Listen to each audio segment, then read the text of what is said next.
My name is Jenna Callahan. I'm 39 years old. I served as a Marine Corps officer for almost 2 decades. I held the rank of lieutenant colonel when I retired. I never imagined that the worst battlefield I'd ever step onto wasn't made of sand and blood, but of polished marble floors, designer suits, and the cold-cutting words of my own family. It was the grand opening of the gun store my father and younger brother had dreamed of for years. I stood there, dressed simply in faded jeans, an old leather jacket, and a cap pulled low. People swirled around me in tailored clothes, champagne glasses in hand, laughter echoing off the pristine glass walls. And then it happened. My father, flawless in his crisp navy suit, took the microphone. I remember his voice. It wasn't loud, but it cut sharper than any blade I've ever known. He said, "Everyone knows my daughter used to carry a rifle, but these days it's better if she doesn't touch any weapons at all. You know, she can't really control herself anymore." There was a beat of stunned silence, then laughter, polite at first, then sharper, louder. I stood frozen. My palms clenched so hard under my jacket that my fingernails broke the skin. The sting of pain was distant, drowned by the flood of humiliation. Someone behind me, maybe a stranger, maybe a family friend, whispered just loud enough. "Oh, that's the daughter who got kicked out of the military. Isn't she the one with PTSD or something?" The words wrapped around my throat like barbed wire. I couldn't breathe, but I wouldn't break. I kept my eyes fixed on the glass display at the center of the store, on the weapon that had once been my lifeline, the M1 Garand, the same model I had carried through mud, through fire, through death. And now I wasn't even allowed to touch it. The world around me blurred. The clink of glasses, the sneers, the hollow laughter. All of it merged into a cruel symphony of betrayal. I stood and I said nothing. The M1 Garand sat under the glass like a relic from a life I no longer belonged to. I could see my reflection in the polished metal. But the woman staring back wasn't the Jenna Callahan who'd led men through the dust storms of Kandahar. She was hollow, forgotten. I didn't need anyone to tell me what I already knew. I was no longer welcome. Not in this place, not in this family, not in their carefully constructed facade of success and respectability. I remembered the weight of that rifle in my hands, the smell of gunpowder mixed with desert air. I remembered the cold steel that pressed against my shoulder as I pulled a fellow Marine out of enemy fire, bleeding, shaking, but alive. 5 lives. 5 people who made it home. Because I didn't let go. But none of that mattered here. Here all they saw was the broken soldier. The daughter who came back different. The sister who wasn't good enough for cocktail parties or family portraits. A little boy nearby tugged at his mother's sleeve, pointing at me with innocent curiosity. "Mom, why is that lady so sad?" The question nearly undid me. I felt my lips twitch into what must have looked like a smile, but I wasn't smiling. I was unraveling from the inside. They mocked me for failing. They humiliated me in front of everyone. They said I was just a disgrace who shouldn't even touch the rifle I once carried to war. They laughed. They didn't see what was coming. I turned. I couldn't stay. I had to leave before the cracks inside me shattered into something I couldn't contain. But then I heard it. The sound of boots, 12 pairs of boots striking the marble floor in perfect rhythm. It wasn't loud. It wasn't rushed, but somehow that steady cadence cut through the noise, through the music, through the laughter like a blade slicing through silk. I froze. I turned back slowly. 12 men in worn uniforms stepped into the store. Their jackets carried patches faded by sun and war. Their eyes carried the weight of things unspoken. And every single one of them, every single one walked with purpose, with memory. They didn't speak. They didn't have to. I recognized them before my mind could even form the thought. Faces I hadn't seen in years. Some I thought I'd never see again. Brothers in arms, men who had bled beside me. Men who owed their breath to the decisions I'd made in the chaos of war. And there they were, here now. The laughter in the room died. The smiles froze. No one moved. No one spoke. I stood at the center of it, all the weight of betrayal still burning on my skin. But suddenly, I wasn't alone. I didn't need to turn around to know they stood behind me. I felt it in my bones, in the marrow of who I was. And in that moment, one simple truth rose in my heart. I didn't need to defend myself. I didn't need to explain because the people who mattered had never forgotten. Minutes later, they didn't see what was coming. But I did. I always did. I don't remember exactly when I stopped hearing the laughter and started hearing only my heartbeat. But I know the moment I looked up and saw my father's face tight-lipped, smiling for the crowd, but not for me. I felt a weight in my chest that even the heaviest body armor couldn't match. I tried to steady my breathing as I moved toward the display case, drawn to the M1 Garand, like a moth to flame.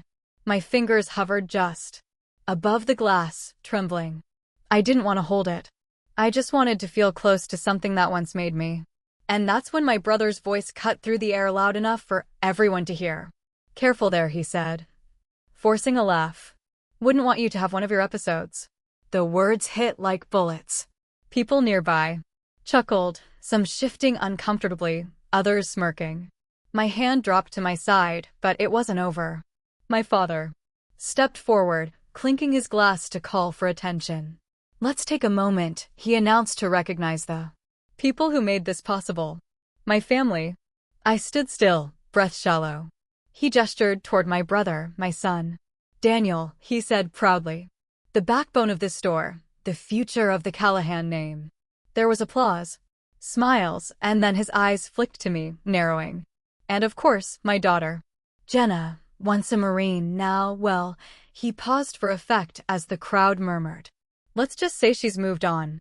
And today, out of respect for the future of this business, we're formalizing the next chapter. As of today, the Callahan name and this legacy belongs solely to Daniel." A silence fell that felt colder than any battlefield I'd ever known. No one clapped. No one laughed this time, but no one spoke up either. I could feel the heat rising in my face, the sting behind my eyes. But I held it. I bit down on the inside of my cheek until I tasted blood. I wanted to leave, but my feet wouldn't move. The people I fought for, the people I bled for, my own family, had just erased me like I was nothing. And in front of strangers, no less. For the first time in years, I didn't feel like a soldier. I felt like a ghost. I don't know if I would have remembered how to walk out of that room if it hadn't been for what happened next. I caught sight of them out of the corner of my eye. 12 men, not young, but not old. Faces marked by time, by hardship, by battles that don't appear in textbooks. They moved through the double glass doors. Quiet, precise, no announcement, no fanfare, just presence. At first, I thought I was imagining it. Some cruel trick of my mind replaying ghosts from my past. But as they drew closer, I knew. I knew every face, every stride, every insignia half faded on every sleeve. We had bled together in places the world forgot. We had carried each other across deserts, through smoke, through gunfire, and now they were here. I don't know how they found out. Maybe someone saw the event on social media. Maybe one of them still kept tabs on the world I left behind. But somehow they knew. Somehow they came. I could feel the shift in the air. The crowd's laughter died down, replaced by hushed murmurs. People stepped aside without even thinking, sensing something without understanding it. These were not men who needed to raise their voices to command respect. They carried it with them like a second skin. I locked eyes with one of them, Staff Sergeant Alvarez. The last time I saw him, I was dragging him bleeding out of the wreckage of an ambush. He gave me a small nod. Not dramatic, not exaggerated, just acknowledgement. I swallowed hard. My throat was dry. They weren't here for spectacle. They weren't here for revenge. They were here for me. For the first time that day, my heart steadied. Not because I felt safe. No, I stopped believing in safety long ago, but because for the first time in what felt like years, I wasn't alone. There's a moment in every deployment when you realize you might not make it home. For me, that moment came outside Kandahar in the searing heat under enemy fire that didn't seem to stop. I had taken a hit, lower abdomen. I remember the burn hot, sharp, but somehow distant. I remember falling. And then I remember the faces of my team as they pulled me back, defying orders, defying odds because leaving me behind wasn't an option. I survived. They survived. But something in me didn't come back.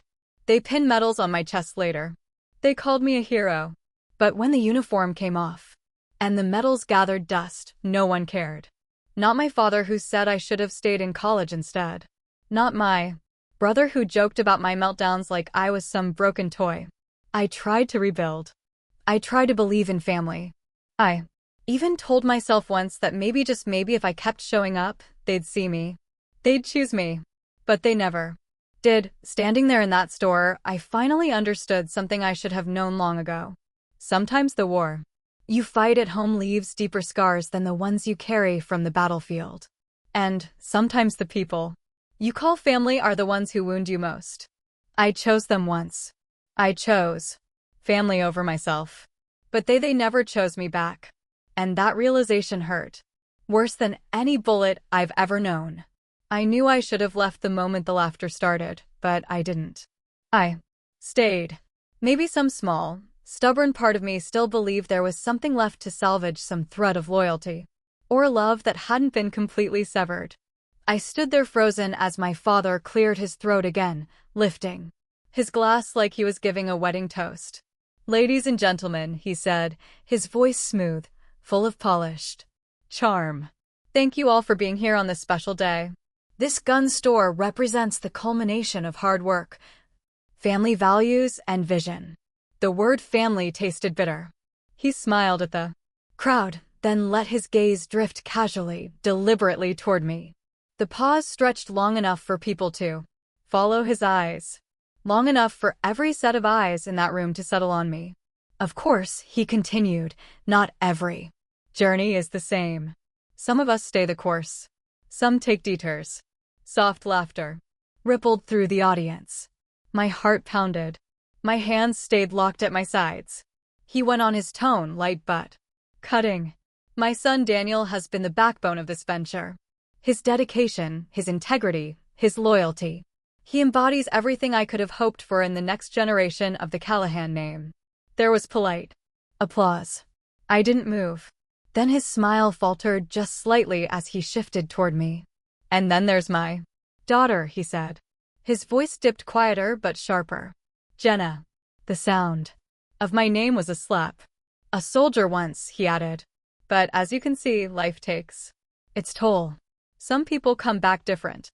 The air tightened. I could feel it like a vice around my chest. "She did her part," he said with a nod. "But the future of this family, the future of this store rests with those who are stable, who are capable, who are present." I felt something shift in the room. The discomfort, the sidelong glances. I wanted to say something. Anything. But the words wouldn't come. My father raised his glass higher and, as of today, he declared, "We're making that official. I've amended my will.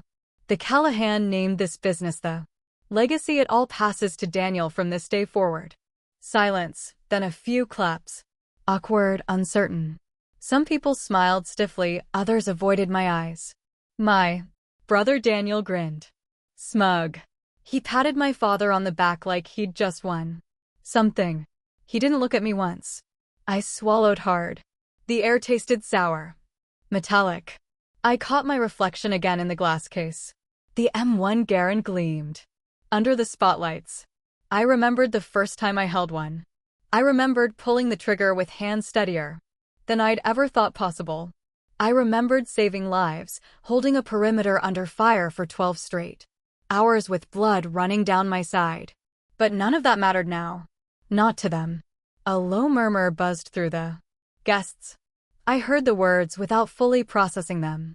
"She has PTSD, right? Didn't she get discharged early?" Honestly, they're doing the right thing. I felt weightless and yet impossibly heavy, like my body no longer belonged to me. My father didn't meet my eyes as he stepped down from the small platform. Daniel took the microphone and launched into some rehearsed speech about inventory firearms community pride, but I wasn't listening. My pulse roared in my ears. I stood motionless. Hands clenched into fists so tight I could feel the stickiness of blood where my nails dug into my palms. I wasn't angry. I wasn't sad. I wasn't even surprised. I was empty. I realized in that moment that I could have died overseas. I could have never come back. And they would have mourned me for a day, maybe two. And then they would have moved on just like this, just like now. The betrayal wasn't sudden. It had been years in the making. This public spectacle was just the final nail in a coffin they had been quietly building for me since the moment I stepped off that plane. And still, I said nothing. I didn't argue. I didn't plead. I stood in the middle of the room, the weight of my father's words pressing down on my chest, and I let the silence swallow me whole. Because sometimes silence is all you have left. I don't know how long I stood there. Time felt fractured, like the tick of the clock had snapped somewhere deep inside me. Voices swirled, the sound of my brother still speaking, still basking in the applause. The music starting back up, the clinking of glasses, but none of it felt real. I wasn't sure if I was still breathing until I heard it. Boots. 12 sets of boots striking the polished marble floor in perfect measured rhythm. The sound pulled me back like a rope yanking me from the deep. I turned and there they were, 12 men, not young, not old. Faces marked by time, by sand, by the ghosts of wars. Most people preferred not to remember. Their uniforms weren't formal. Just the worn-down jackets, the faded patches, the well-loved boots of men who didn't need ceremony to wear their service on their skin. They didn't speak. They didn't need to. The energy in the room shifted instantly. The laughter stopped. The background noise faltered. People turned. People stared. No one knew what to make of it, but I knew. I knew every face, every step, every scar. We had bled together. We had buried brothers together. We had carried each other through the kind of hell most people only see in nightmares. I swallowed hard. My throat was dry as bone. They moved in formation without even meaning to. Old habits never fully die. They didn't rush. They didn't hesitate. One by one, they stepped through the wide glass doors of the store boots, echoing softly on the tile. The weight of their presence pressed against every corner of that room, louder than words, sharper than any speech. The crowd shrank back without realizing it, as if something primal inside them recognized the shift in air, the gravity of the moment. Even Daniel faltered mid-sentence. His hand dropped from the microphone, his mouth hung open. My father stiffened. His knuckles whitened around the stem of his glass. I held my breath. I couldn't move. I couldn't speak. They stopped when they reached me half a step behind, but close enough that I could feel the heat of them at my back. 12 men, silent still. The store had fallen so quiet I could hear the faint hum of the ceiling lights. No one spoke. No one dared. And then one of them, Staff Sergeant Alvarez, stepped forward. His face was etched with lines I remembered too well. He didn't look at my father. He didn't look at Daniel. He looked at me. In his hand, he held something. Slowly, without ceremony, he reached out and placed it on the glass countertop. A photograph. My breath caught. It was old, blackened at the edges. The colors sun-bleached and smeared by dust. I knew the image instantly. 8 of us standing side by side, rifles slung low, uniforms filthy from 3 straight days in the field.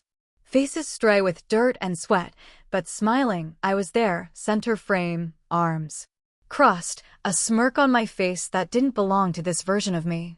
I could almost hear the desert wind again, almost feel the weight of the gear on my back.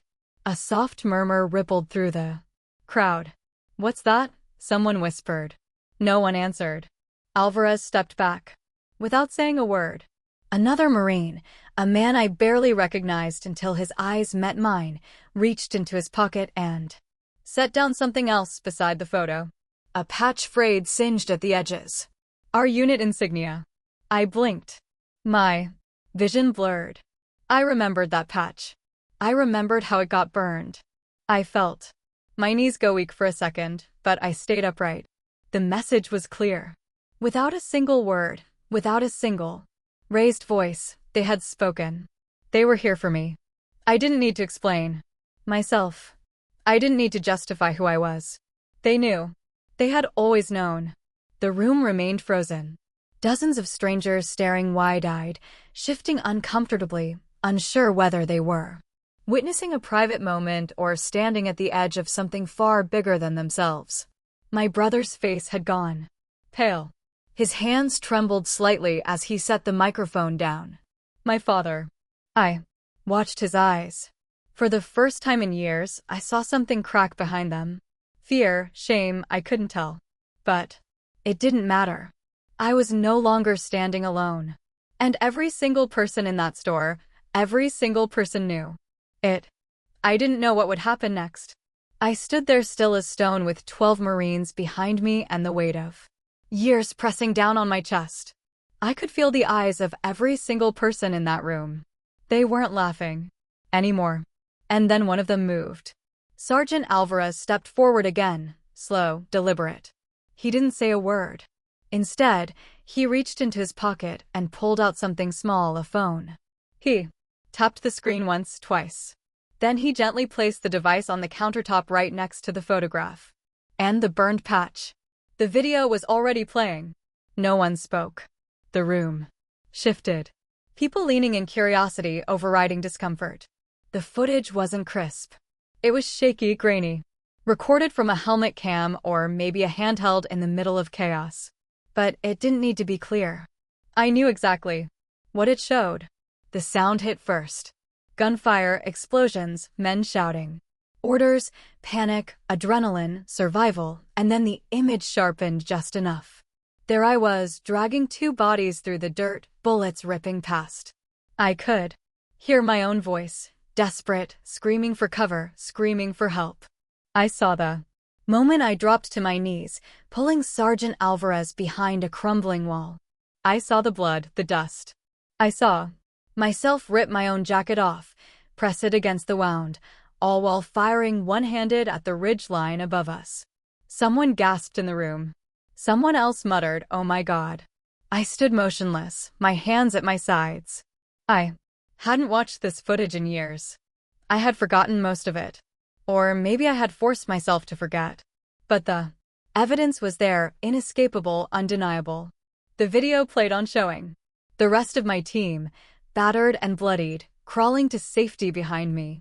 Showing me refusing the medevac until every last man was accounted for. Showing what the medals, the ribbons, the empty thank yous could never quite capture. Real, raw, unforgiving. The sound in the store had evaporated. Even the clink of glasses had stopped. No one moved. And then slowly the video came to an end. The screen faded to black. The silence that followed was absolute. I looked down at the countertop, at the photo, at the patch, at the phone still glowing softly under the glass lights. I didn't feel pride. I didn't feel vindicated. I felt tired. I could hear a woman near the front whisper to someone beside her. "That's her. That's really her." Someone else, a man this time, shook his head, his voice barely audible.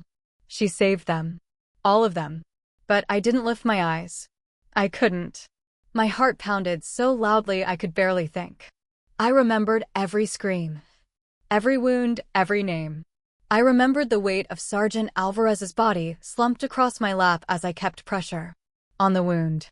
I remembered the sound of my own breathing inside my helmet, ragged, uneven, half sure I wouldn't make it home. And now here I was reduced to a stranger in my own family story. Until now.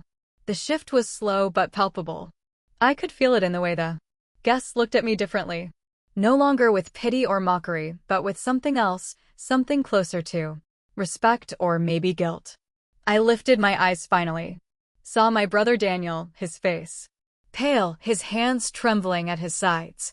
Saw my father who for the first time wasn't wearing that smug, polished expression. Instead, he looked small, lost, like a man who had just watched the ground beneath his feet give way. I didn't say anything. I didn't need to. The video spoke for me. The proof was right there, alive, undeniable, unerasable. I heard the soft buzz of phones. Someone had filmed the entire moment. People were already sharing it, uploading, texting, whispering. It was only a matter of time before this spread beyond the walls of the store. I didn't care. Let it spread. Let the world see. I hadn't come here for revenge. But just as justice has a way of finding its own voice. For a moment, no one moved. The air inside the store felt thick, suffocating, as if time itself had stumbled to a halt. All I could hear was my own breath, steady, quiet, and the distant hum of the lights above. Then it happened. My brother Daniel shifted. First, I watched his fingers twitch, nervous, agitated. He reached for the microphone he'd set down, then thought better of it. His eyes darted from face to face, looking for someone, anyone, to tell him what to do. There was no one. My father cleared his throat. The sound cracked brittle.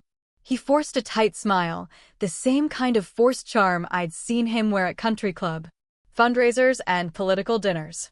Ladies and gentlemen, he began, voice unsteady, but trying to reclaim authority. We all have stories, memories of service, sacrifices. We honor them. All here, of course, but he faltered. He could feel it, too. The shift, the way. The room no longer bent around him, no longer orbited his words. The balance had tipped, and he knew it. I watched. His hands. The wine glass he held trembled, liquid sloshing dangerously near the rim. For the first time in my life, I saw fear in his eyes. Not of me, but of something far worse. Exposure. Loss of control. He swallowed hard, tried again. Look, he said, glancing at the guests. We're here to celebrate family. A new beginning. The past is the past. Another weak smile. No one laughed. No one clapped. I said nothing. I didn't move. Behind me, the Marines stood motionless. Their silence was heavier than any speech. Their presence alone was enough to fill every corner of the room with something my father could never buy or command respect. Daniel stepped forward, then his voice brittle, desperate. We didn't mean any disrespect, he said, aiming his words at the crowd instead of me.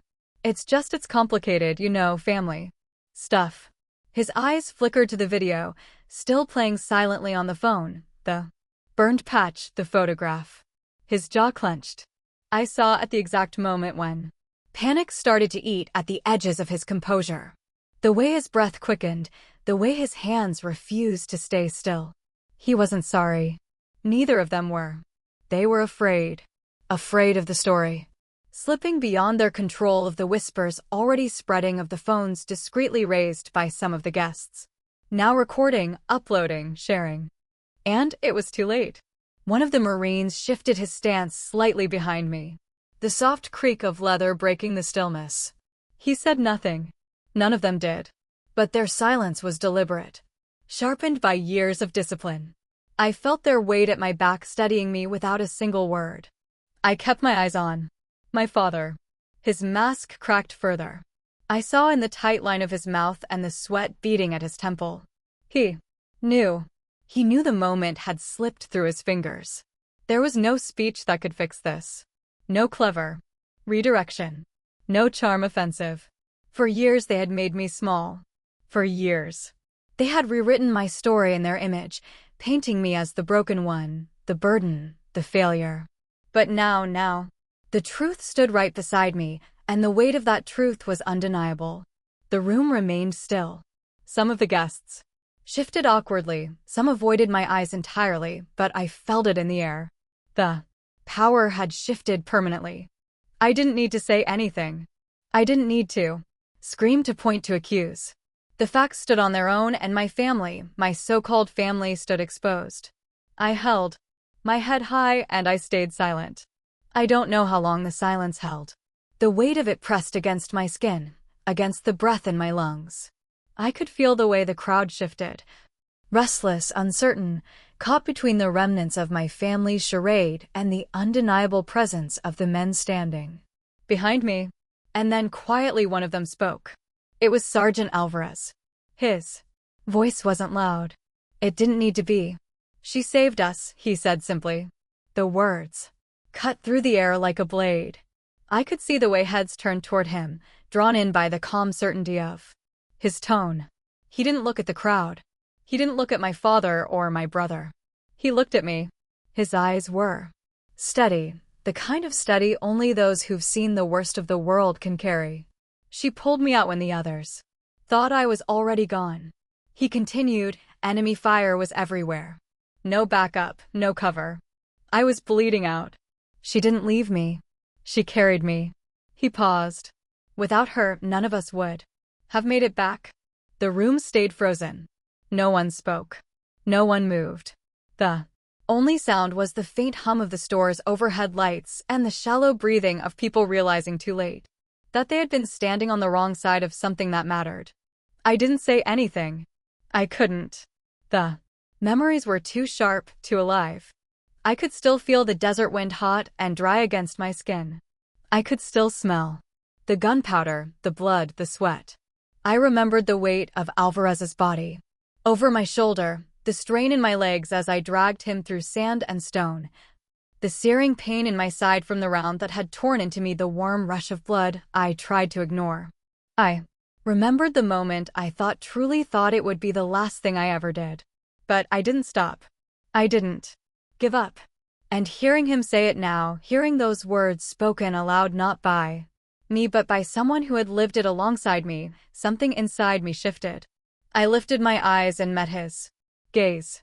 I gave him a single nod, small, steady, silent, and he nodded back. That was all. Nothing more needed to be said. The others remained still, a silent wall.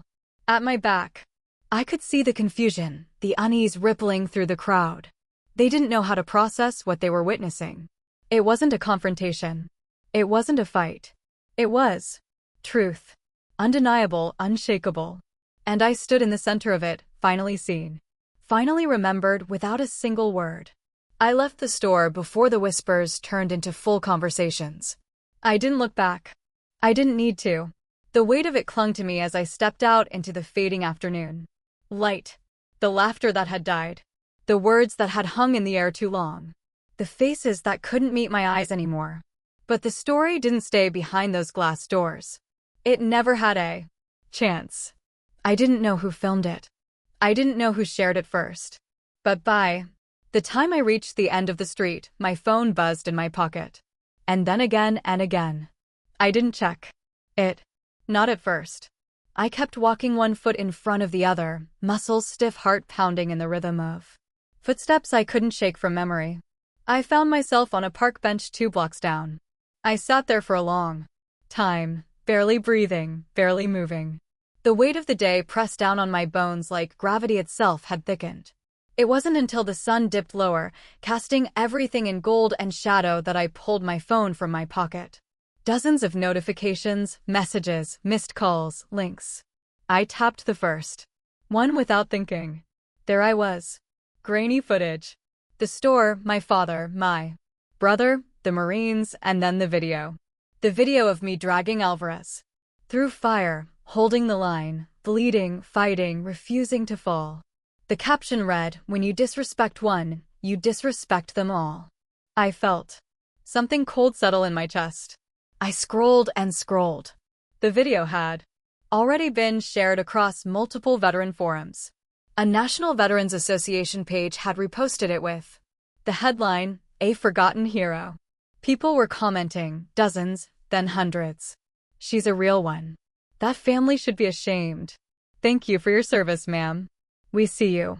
I blinked hard, jaw clenched. I hadn't asked for this. I hadn't planned it, but there it was. The story I had buried for so long, the truth I thought didn't matter anymore. It was out. And the world was looking. More messages.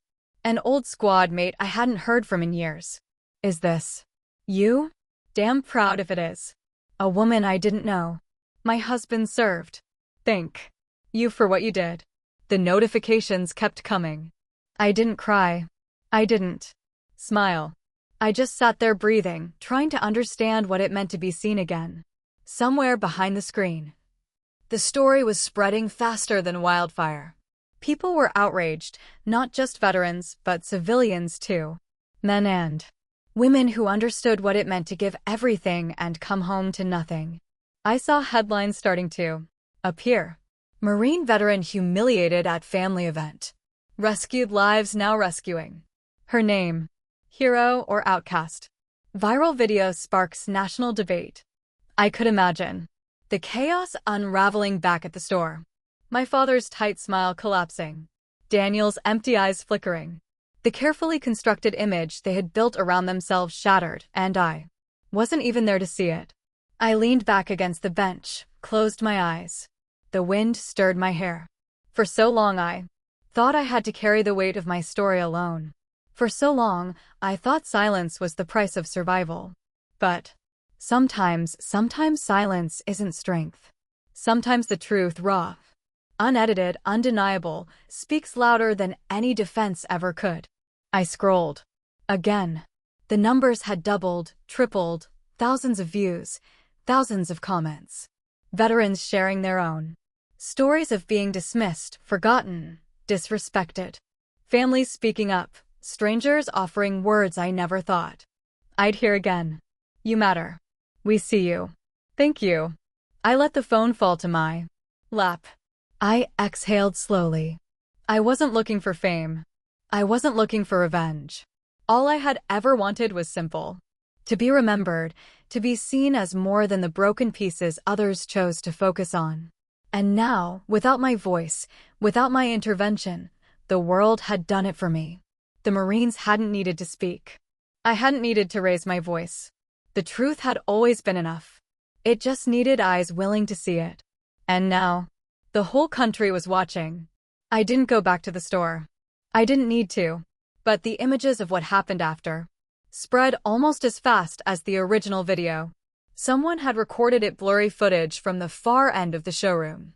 Shaky hands, but clear enough to capture the moment my family finally cracked. I watched the clip later in the quiet of my apartment, hands folded tightly in my lap. My mother, who hadn't spoken a word to me in months, stood near the display case, tears streaming down her face. She wasn't the centerpiece of the story. She never had been. But something in her, something brittle and long hidden, broke under the weight of it all. I could see her shaking. She pressed both hands to her mouth as if trying to hold something in, as if the sheer enormity of the shame had become too much to swallow. And then my father, the man who had built his life around power, around reputation, around control, he didn't speak. He didn't yell. He didn't even try to explain. He simply left. The video showed him setting his glass down on the edge of a table. His shoulders slumped in a way I had never seen before. He didn't look at anyone. He didn't look back. He walked out the door, each step smaller than the one before, until he disappeared beyond the glass. There was no applause, no farewell, only the soft rustle of whispers, only the quiet weight of consequences finally coming due. And then Daniel, my brother, always the favorite, always the one who stood taller when I was told to sit small, stood rooted to the floor, face pale, hands trembling. He didn't try to follow. He didn't try to speak. He just stood there, blinking, his mouth slightly open like he might say something, but couldn't find the words. The crowd around him had thinned. The smiles had vanished. No one reached for him. No one offered comfort. No one defended what they had done. In that moment, he looked less like the golden child and more like a boy who had lost the ground beneath his feet. I watched the clip twice, then a third time, not out of spite, not out of satisfaction, but out of something quieter, something heavier.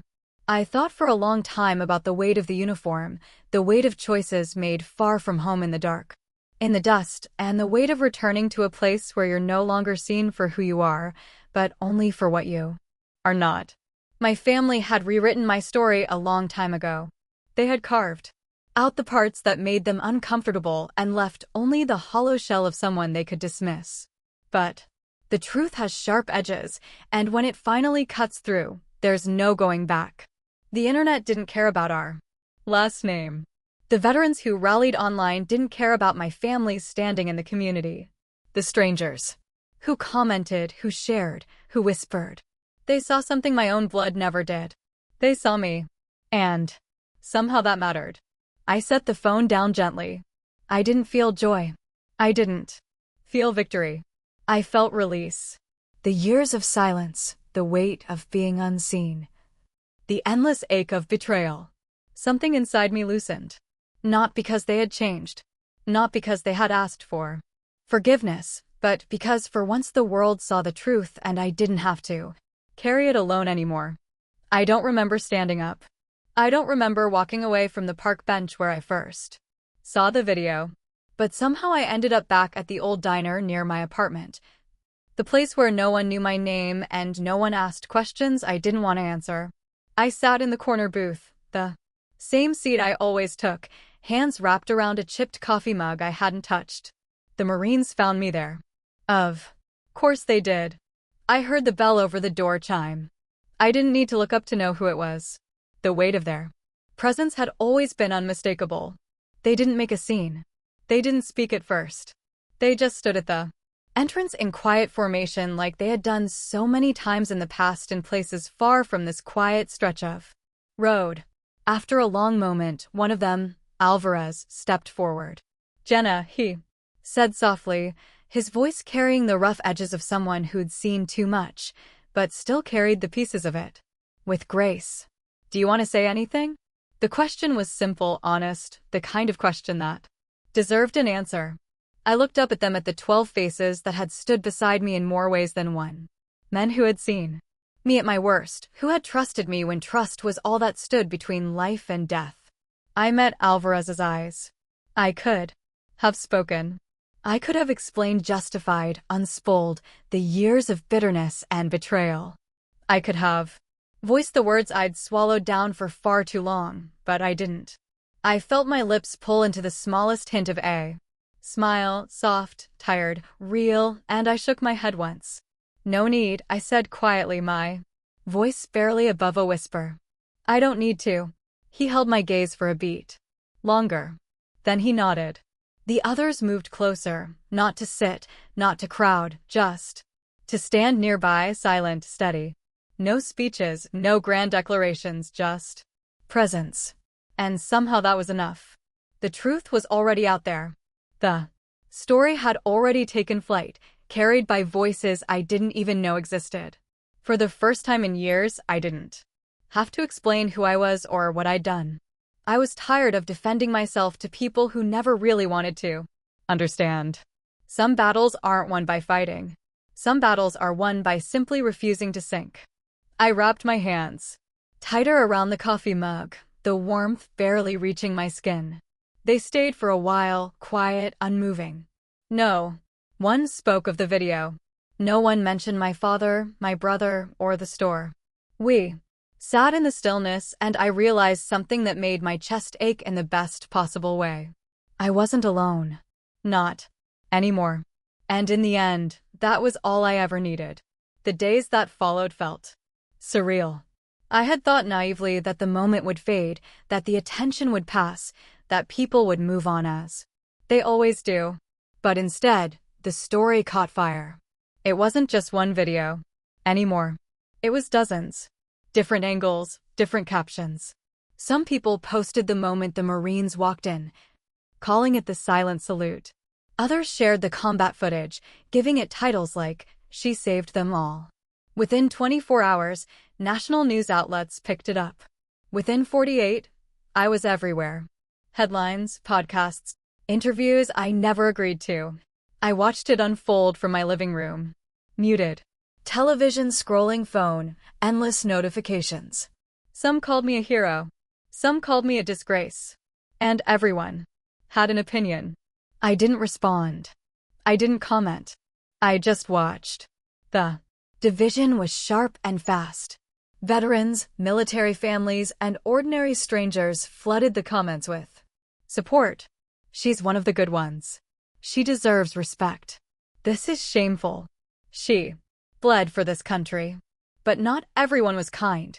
Not everyone cared about facts. Some posts twisted the story. She was discharged for mental instability. The family was protecting their business. Others said I was looking for attention, that I had orchestrated it, that I was unstable, dangerous. I read every word. It didn't hurt the way it used to. I think something inside me had broken a long time ago so deeply that this kind of noise couldn't reach the core of me anymore. But still, it weighed on me. The arguments spilled into major news cycles. Talk shows debated it. Journalists published op-eds. One headline read, "Honor or Humiliation. The Marine who sparked a national conversation." Another one, "Families fail their own. The Jenna Callahan story." I turned the television off. The radio interviews came next. People speculating about my mental health, about PTSD, about what it means to come home after serving. And then the politicians. Some used my name to call for better veteran care. Others used it to fuel whatever rhetoric they happened to be selling that week. I became a symbol, a headline, a trending hashtag. "We stand with Jenna, forgotten veterans." Silent salute. I didn't ask for any of it. I sat alone most nights, blinds half closed, phone buzzing, until I silenced it all together. I kept to the same small routines, coffee in the morning, walks through quiet streets, the same worn diner where no one dared bring up the news. But I could feel the world shifting. I could feel the weight of eyes. Millions of strangers who now knew my name, knew fragments of my story. But not me. Not really. The messages poured in. Some beautiful, some hateful. Old comrades reached out. Families of soldiers wrote to say thank you. And then buried in the noise a message I never expected. My high school teacher.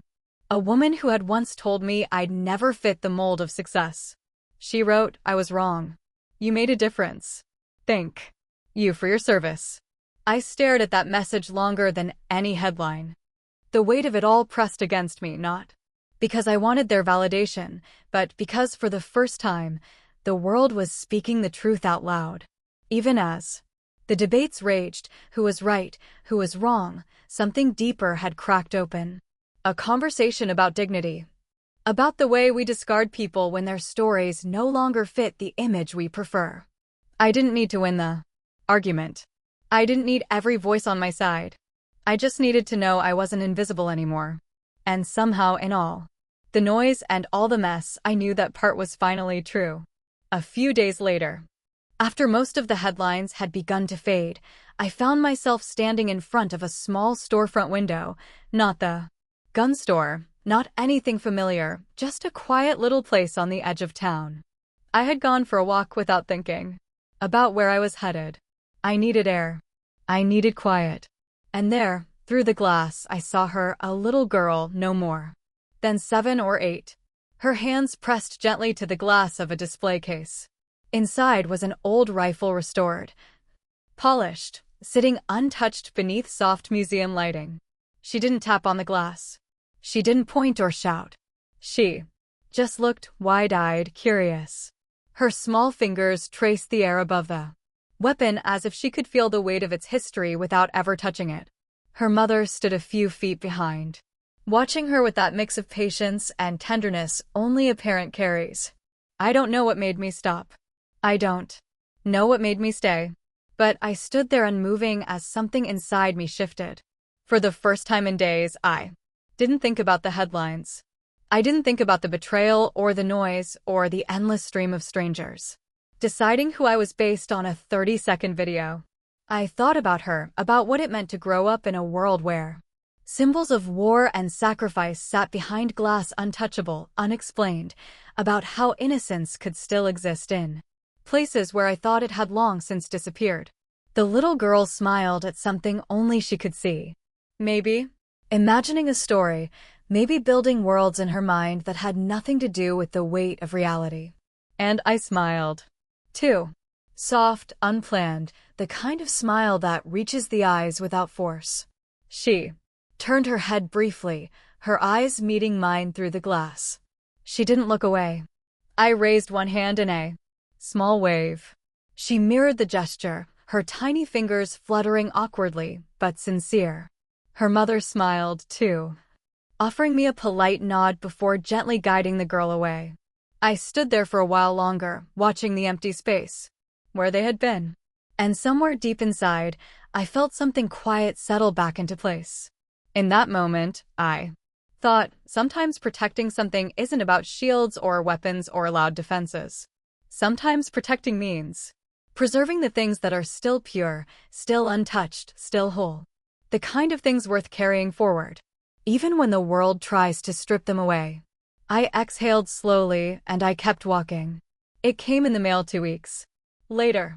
A simple envelope, no return address, just my name written in handwriting I hadn't seen in years, my father's. I held it for a long time before opening it.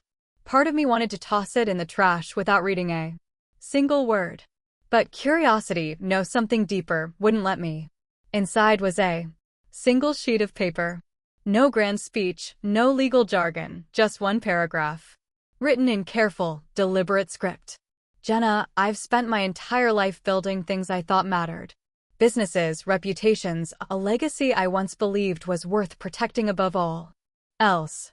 But somewhere along the way, I forgot to protect the one thing that truly mattered, my family. I failed you.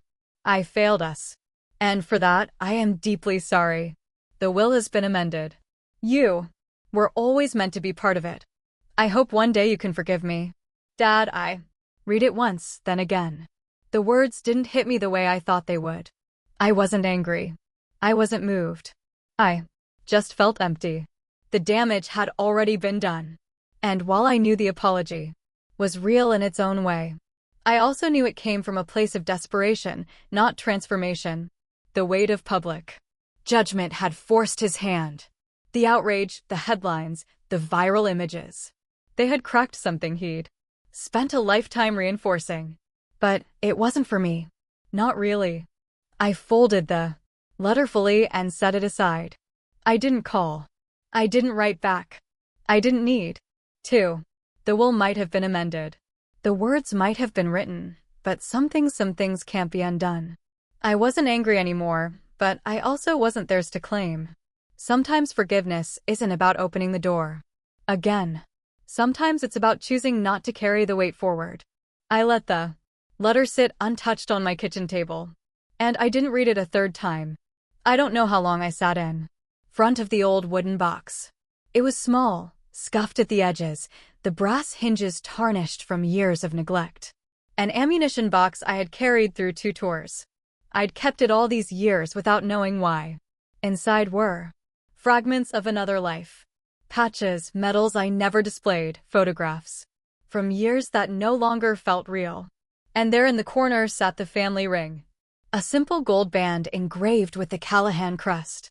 I held it between my fingers, felt the smoothness of the metal, felt the weight of everything it represented. I thought about the moments I had fought for them, the letters I had written home from desert camps and foreign soil, signing everyone with love, Jenna, even when no one wrote back.